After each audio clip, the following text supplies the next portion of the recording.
الله اکبر سبحان الله. اګوري داسې سپیسته چې هغه د مور سلام باندې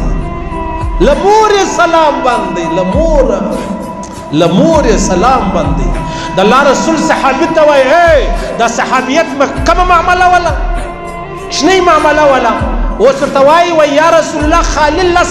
لس کیلومتره 11 کیلومتره ما پر ورځ باندې د عادي وی وړل سره ګرمي ولا له حق اخلاص وم د خدا خیال چې پیغمبر علی السلام وای او له حق اخلاص ولې نخلاصيږي خامخا بخلاصيږي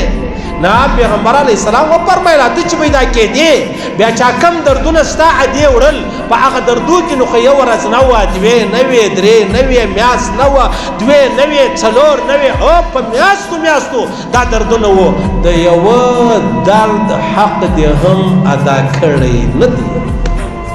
د یوه درد حق دې ادا کړی نه دی نن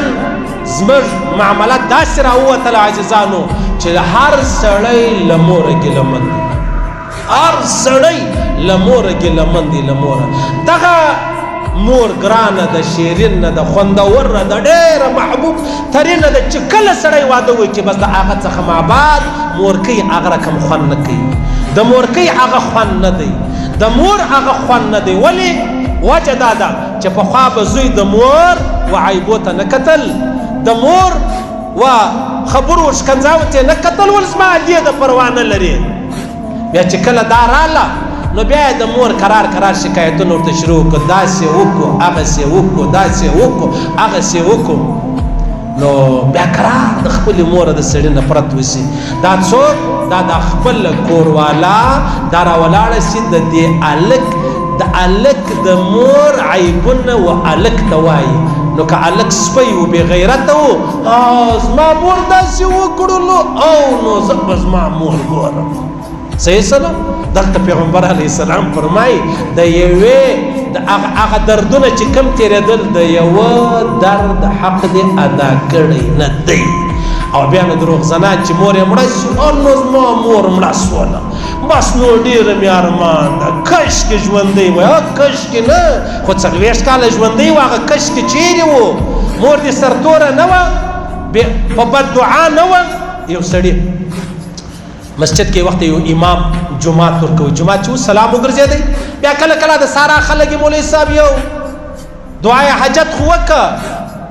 یو داسې مشکل و پریشاني دی یو بله دعا وکړه که څه مولوي صاحب هغه دعا کې ویلي دي خدای چې لږ ښه دی غواړي یا د عقل خلاص یې هغه وایي بله دعا وکړه لکه دعا مې وکړه بس یې کباله څه به کوې یا یو بله دعا وکړه نو یو سړي ویلې ول مولوي صاحب ته یو دعا خو وکړه ول چش دعا وکړه دعا خو مو وکړه ول دعا وکړه بد دعا وکړه چې الله زما ټول اولاد تباه او برباد کړي زما ټول اولاد زما زامن الله تباه او برباد کړي صحیح سلو ولګوي اندازه ولګوي څنګه خبره ده دلته پیغمبر علی السلام مبارک فرمایي وای تا د یو درد حق نه دی ادا کړی نه دی ادا کړی الله دې د مور پلار د حق اخلاص کړي که ژوندي دي الله دې ژوندي لري که بیمار دي الله دې شفای کامله ور نصیب کړي کمړه دي الله دې په خپل عظیم فضل هغه لوی ښایسته خوندور چې جنت الفردوس دی هغه دې الله ور نصیب کړي د هر چا بابا وادي ته د هر مسلمان بابا وادي ته الله دې جنتونه ورکړي الله دې جنتونه ورکړي